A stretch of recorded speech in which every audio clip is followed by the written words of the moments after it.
Direct Connection is made by MPT to serve all of our diverse communities and is made possible by the generous support of our members. Thank you. Live from Maryland Public Television, this is Direct Connection with Jeff Salkin.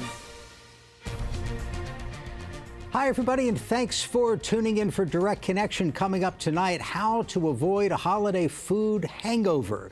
A registered dietitian will answer your questions. That's ahead.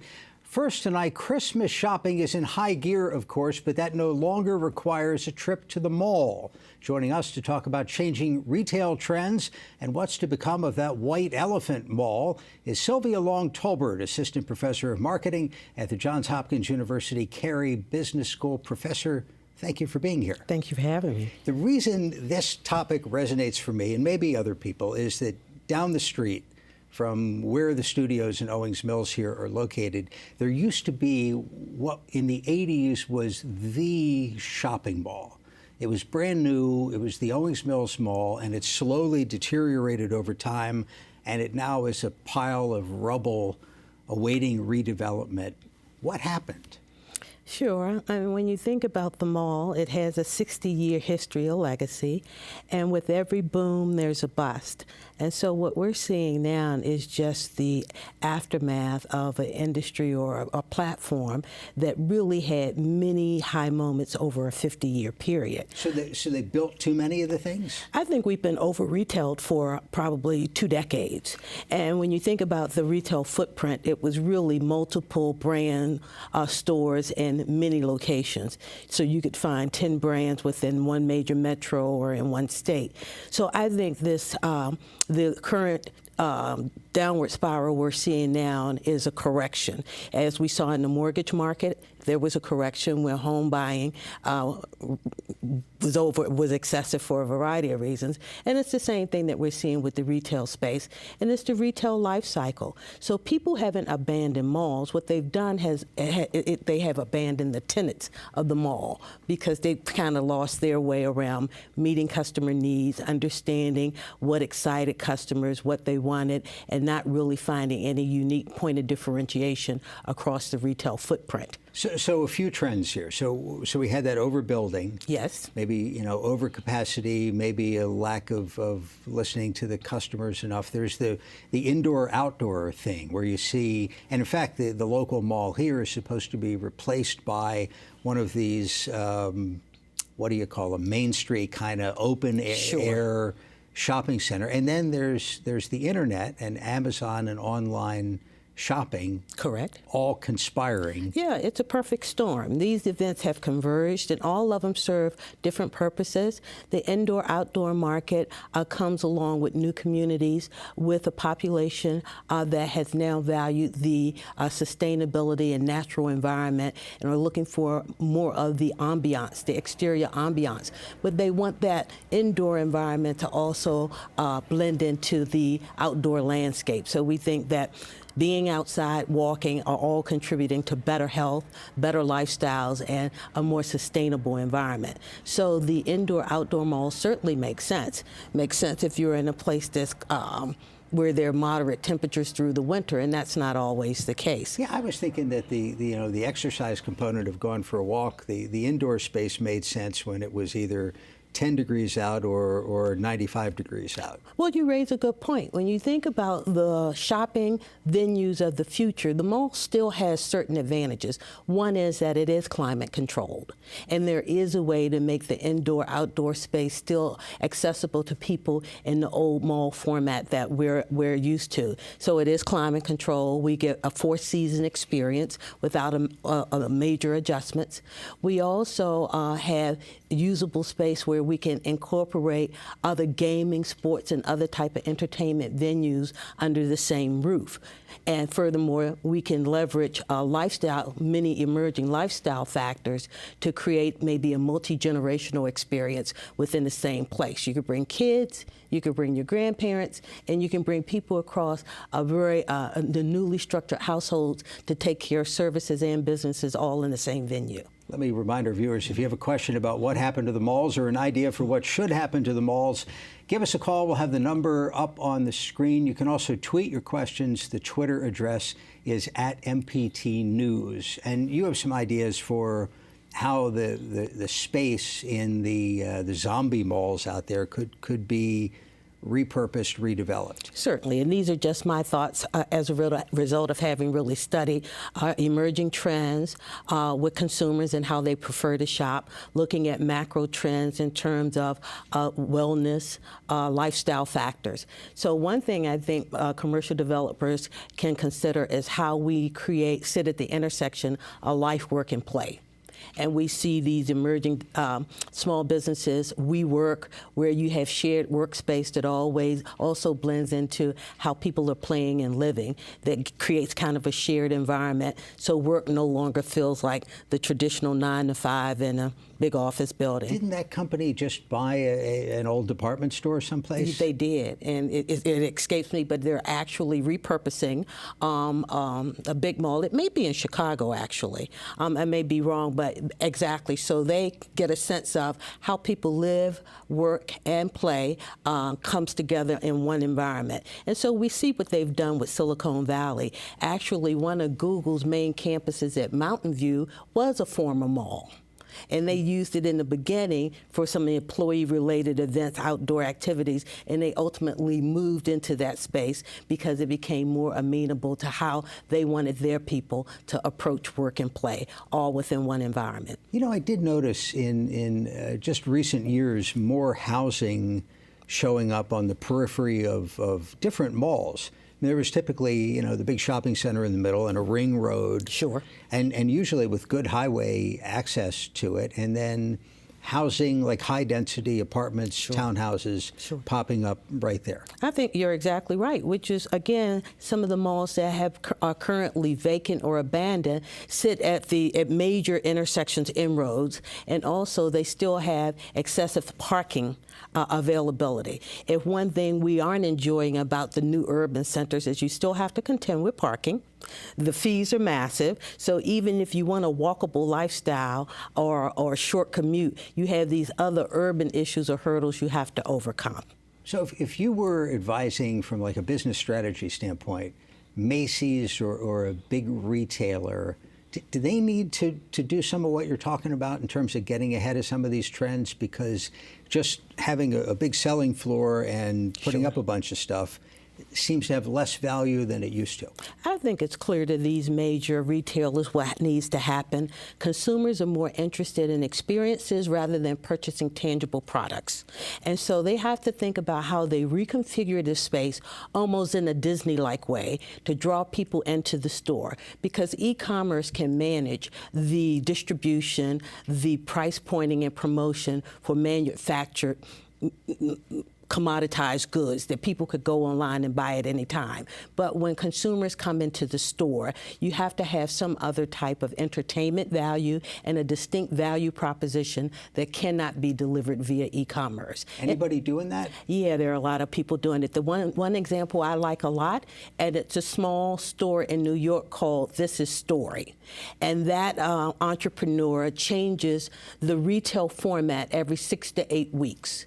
So it's thematic. You come in and shop around a theme. It's like curating goods from the marketplace, but the store itself creates an experience when you're in there, and then it actually buys, they have available goods you can purchase. Sounds like fun. Let's get to the phones. Baltimore County, this is Pat. Pat, thanks for the call. Go ahead. Hi. I'd just like to comment that I don't see the demise of the traditional mall like the Columbia Mall. I mean, I still like to go in and try clothes on, see what the quality is, what's the cut. I think I like the tactile feel and the experience of doing that. I, for one, am lamenting the demise of Sears and Penny's not doing well, the traditional department stores. Pat, thank you very much for the phone call. Could you hear that? Sure. We call that concept showrooming, and retailers are in the process of thinking about how you create new experiences that allows the person that wants to come in and have the multi-sensory and tactile experience. And it's a perfect opportunity again to create destination shopping.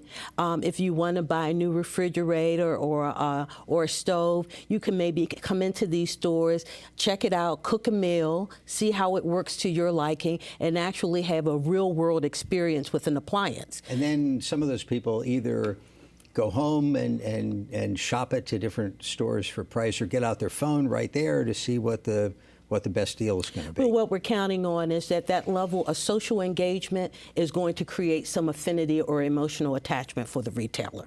Because the person that brings you to the brand or to the appliance is the person you're likely to have the affect for. And many stores are going to be in a position to negotiate price ultimately to hold on to their most loyal customers and those that they are socially engaged with. And to the caller's point about some malls doing well, I tried to get on the parking lot this weekend of Montgomery Mall. Yes. And frankly, couldn't do it. It was just, now it's a week before Christmas, but the malls that are still open, the ones that are doing well are still doing really well. I think you're right, and I think a part of that may be location. And these are malls that aren't in a downward spiral, which is why they're still here. So those that are experiencing tough times or have gone to the wayside are probably those that were challenged in other ways by location, poor mix of retailers, and I think that's another issue moving forward that is going to be key to the success. Leasing agents are going to have to think more strategically about the mix of stores they bring into a mall so that you don't have 5 of the same retailers, a lack of variety, and a lack of excitement for the customers that are coming. And in many cases, some of the space may be allocated to pop-up stores so that you get this constant rotation of novelty and new and fresh experiences to bring people into the space. Let's take a call from Howard County. This is Steve. Steve, thank you for calling. Go ahead. Hi, thank you. Sure. One thing that has not been touched upon so far has been customer service. And when I go to the store, I like to have a pleasant experience, especially at the cash register. So when someone hands me my change and says, "Here you go," I'm just ready to go and maybe not come back. And you see this a lot with younger people, not to knock younger people. I'm 70, so I'm not a younger person. I'm used to having my change counted back to me, and I'm used to having some pleasantries. And you just don't find those in many places anymore. Thanks for the phone call. How can they address that? Thank you. Do retailers need to up their game a little bit when it comes to customer service? That's a persistent problem. And you just add that to the others that it's encountering, and it does give us, most of us, an incentive to shop online rather than showing up in the store. And I think that's a commitment that retailers are going to have to make in new and different ways. But I also think the digital economy provides yet another platform for training innovations that may bring retail employees a little further along and raise their standard of service. I'll put you on the spot. So Christmas shopping 10 years from now. Yes. What do you think the landscape is? I mean, certainly online sales have been growing. Yes. Traditional bricks and mortar has been shrinking. Does it plateau at some point? No, I think there'll still be a good balance of online, offline shopping. I think it's about the multi-sensory experience and what excites people that brings in a new crowd of shoppers into the store. I think we're going to be shopping a lot less for a variety of reasons as a cultural value. But I do think when people come into the mall and into the retail shop, there is going to be a high bar and high threshold for excitement and entertainment. Think Disney. And you have to be able to design experiences that captivate the attention of people who are preoccupied by many different black screens. Good stuff. Sylvia Long-Tolbert, professor, Johns Hopkins University. Thank you so much. Happy holidays. Thank you for having me. Likewise. Coming up tonight, how to enjoy the holiday feast and keep off the extra pounds. We'll be right back. Got an unused vehicle going nowhere? Donate it to the one place that can take you any place. Visit mpt.org/vehicles and support the programs you love on MPT. The MPT app puts our programs right at your fingertips, so you can choose when to watch, what to watch, wherever you want to watch it. Download it now. What happens in Japan and Asia matters to me. And with NHK World's newsroom in Tokyo, I get the news live from Japan right at the start of my day. New ideas come out of Asia all the time. NHK Newsline reports on business, technology, and world events from Tokyo to Bangkok. Once in the morning gives me a heads up on the competition. Every hour on the hour, the news I want from Asia. Watch NHK World now on Comcast Channel 268 and Verizon Channel 480. Are you turning 70 and a half this year? If so, you generally have to start spending down your retirement account. Even the minimum distribution can place you in a sticky situation. Luckily, you can now use your IRA to make tax-free gifts. Gifts up to $100,000 will never count as income, but always make a difference. That's icing on the cake. Make your gift for this year before December 31st. Visit mpt.org/support. This is a box that showed you a world beyond your own. It was just a box, but the world has changed, and so have we. And now the box can be almost any size or shape. And you decide what you want to explore. Anytime, any place. Break out of the box with PBS.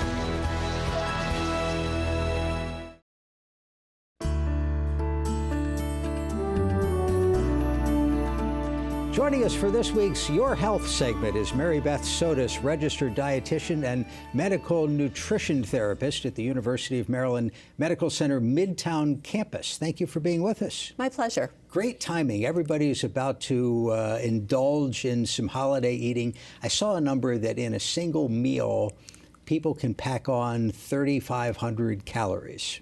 That's Yes. not 2 days. That's once. Is that possible? I mean, 3,500 calories in a meal can be normal during the Thanksgiving holidays, during the Christmas holidays, during the Super Bowl holidays, anytime people are together and eating. And what happens is we get this overeating syndrome where in the morning we feel that regret and that bloating and that what did I just do now, and do I have to live on celery? And it happens for 3 different reasons. People eating too much fat, too much alcohol, and overeating. When people eat too much fat, what happens is the blood flow goes to the digestive system and not the brain. And so your brain turns off a little, you get that blah feeling.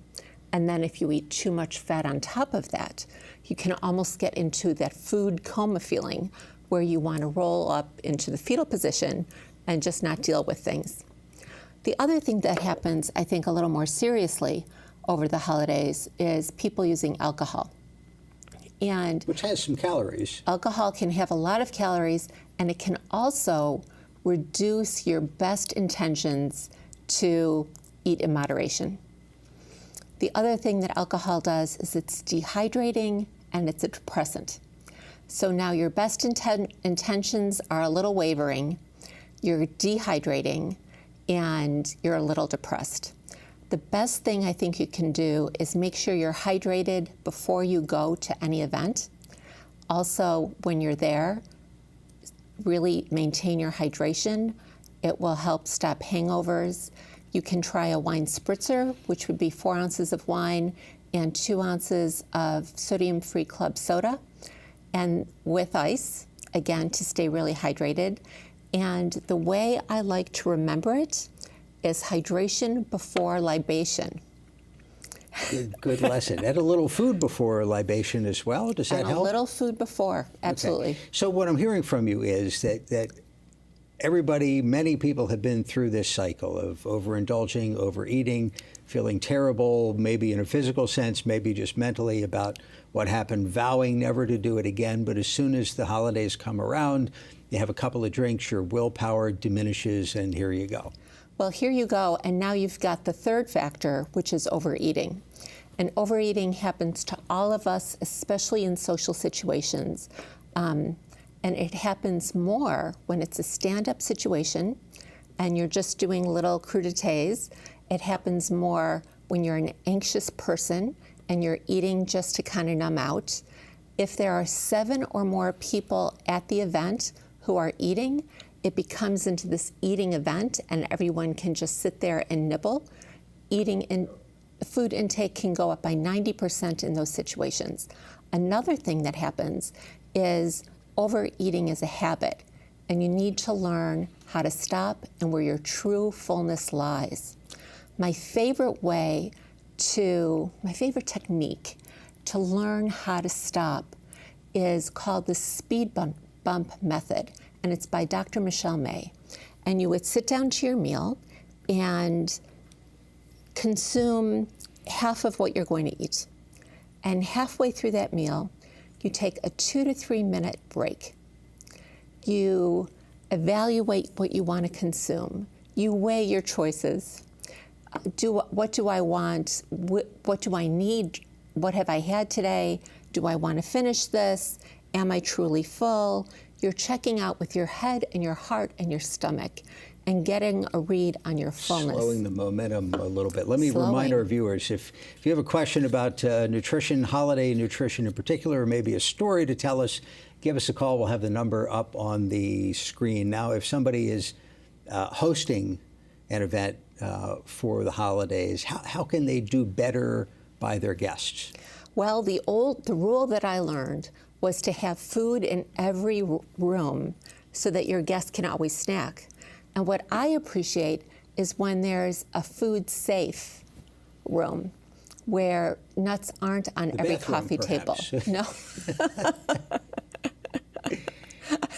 No, like make a food-safe place for your people, and also provide healthy snacks. I went to a potluck today, and I brought fresh mangoes and fresh pineapple and fresh blackberries in a fruit salad. And people enjoyed it so much.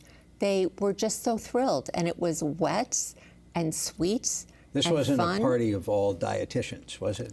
No, well, no. They would love that too. Okay, so we get through the holidays and everybody's feeling guilty. They've gained some weight. What works in terms of that New Year's resolution? New Year's resolution. The solution to the New Year's resolution is to keep it simple. Keep it small and simple. People want to set themselves up for grandiose ideas about, now I'm going to run 3 miles every morning, when that's like leaping over the Grand Canyon. They haven't run a mile in 10 years.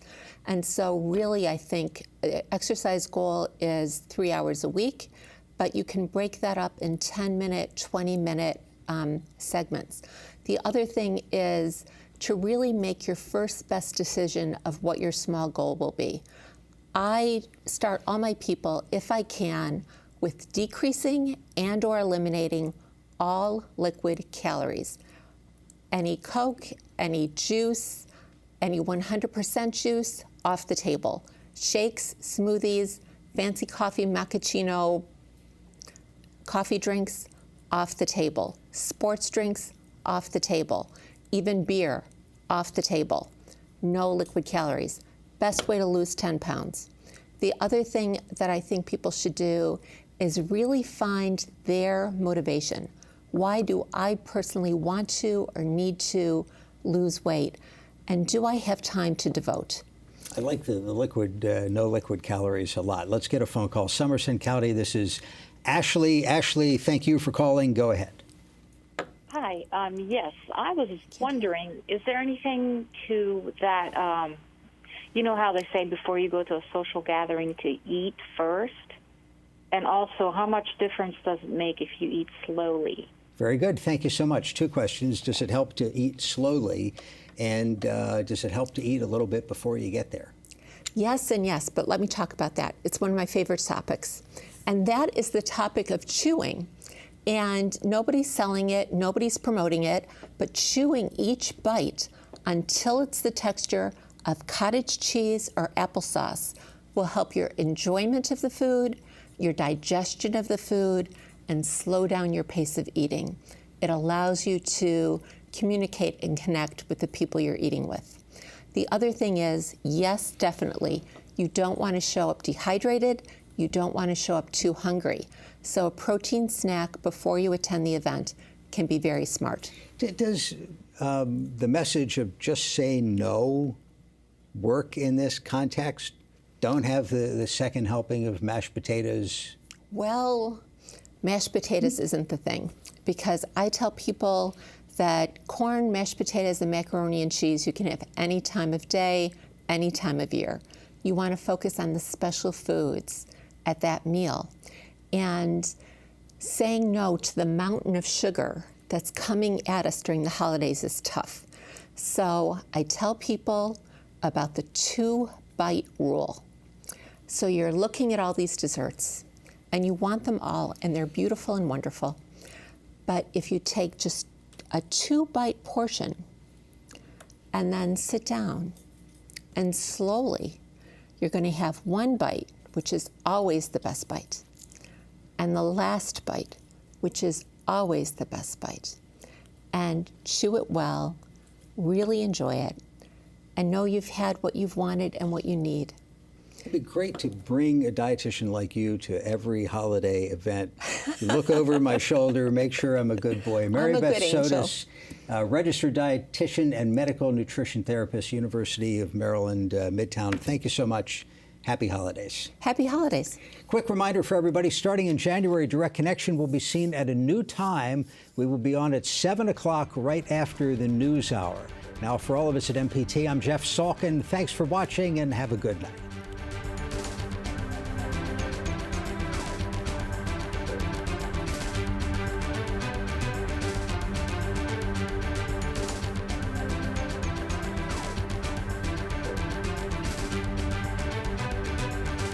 Your health segments are a co-production of Maryland Public Television and the University of Maryland Medical System. This program was made by MPT to serve all of our diverse communities.